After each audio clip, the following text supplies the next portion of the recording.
பொன்னேரி சட்டமன்ற உறுப்பினர் அலுவலகத்தை ஊரக வளர்ச்சித்துறை அமைச்சர் ஆனந்த் திறந்து வைத்தார். அமைச்சருடன் ஆர்வமாக செல்பி எடுத்துக்கொண்ட கட்சி நிர்வாகிகள். திருவள்ளூர் மாவட்டம் பொன்னேரியில் தமிழக வெற்றிக்கழக சார்பில் சட்டமன்ற உறுப்பினர் அலுவலகம் திறந்து வைக்கப்பட்டது. கட்சியின் பொதுச் செயலாளரும் ஊரக வளர்ச்சித்துறை அமைச்சருமான ஆனந்த் பங்கேற்று சட்டமன்ற உறுப்பினர் அலுவலகத்தை திறந்து வைத்தார்.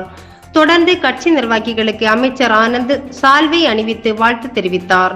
அப்போது கட்சி நிர்வாகிகள் ரீல்ஸ் பதிவிடுவதற்கான அமைச்சர் ஆனந்துடன் செல்ஃபி எடுத்துக்கொண்டனர். தொடர்ந்து அமைச்சர் ஆனந்த் புறப்பட்ட போது கட்சி நிர்வாகிகள் முண்டியடித்ததால் வெளியே வைக்கப்பட்டிருந்த ஸ்பீக்கர் கம்பம் விழுந்து 2 இருசக்கர வாகனங்கள் சேதமடைந்தன. அங்கிருந்த சிறுவன் உட்பட 2 நூலிழையில் காயமின்றி உயிர் தப்பினர். இந்த திறப்பு விழா காலை 11 மணிக்கு நடைபெறும் என அறிவிக்கப்பட்ட நிலையில் மாலை 4:30 மணிக்கு அமைச்சர் ஆனந்த் வந்ததால் பல மணி நேரமாக காத்திருந்த கட்சி நிர்வாகிகள் சோர்வடைந்திருந்தனர். இதனிடையே அமைச்சர் ஆனந்த் வருவதற்கு சில நிமிடங்களுக்கு முன்பாக எம்எல்ஏ அலுவலகத்திற்குள் கட்சி நிர்வாகி ஒருவர் செல்ல முயன்ற போது பவுன்சர்களுக்கும் கட்சி நிர்வாகிகளுக்கும் இடையே தகராறு ஏற்பட்டது. ஒரு கட்டத்தில் பவுன்சர்கள் கட்சி நிர்வாகியை தரக்குறைவாக பேசியதால் இரு தரப்புக்கும் இடையே கடும் வாக்குவாதம் ஏற்பட்டு கைகலப்பு உருவாகும் சூழல் நிலவியது.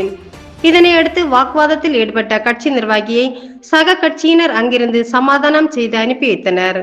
கட்சியின் பொதுச் செயலாளரும் ஊரக வளர்ச்சித்துறை அமைச்சருமான ஆனந்த் கலந்து கொண்ட நிகழ்ச்சியில் சில நிமிடங்களுக்கு முன்னர் கட்சி நிர்வாகிகளுக்கும் பவுன்சர்களுக்கும் இடையே ஏற்பட்ட தகராறு பெரும் பரபரப்பை ஏற்படுத்தியது. இதனிடையே அலுவலக திறப்பு விழாவிற்காக சாலையை பாதியாக மறைத்து தடுப்பு கம்பிகள் அமைத்ததால் போக்குவரத்து நெரிசல் ஏற்பட்டது. மேலும் உள்கட்சி பூசல் காரணமாக மாவட்ட செயலாளரின் பெயர் புகைப்படங்கள் வரவேற்பு பேனர்களில் புறக்கணிக்கப்பட்ட சம்பவம் அரங்கேறியுள்ளது.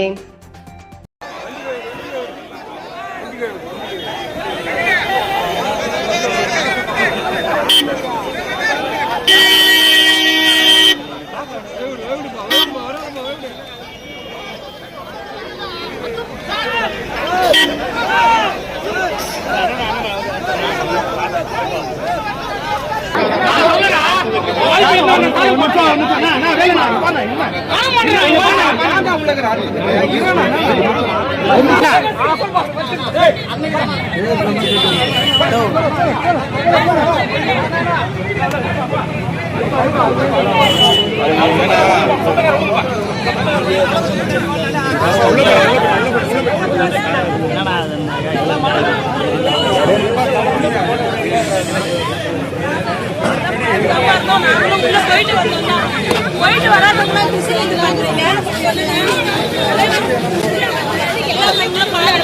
மீட்டிங்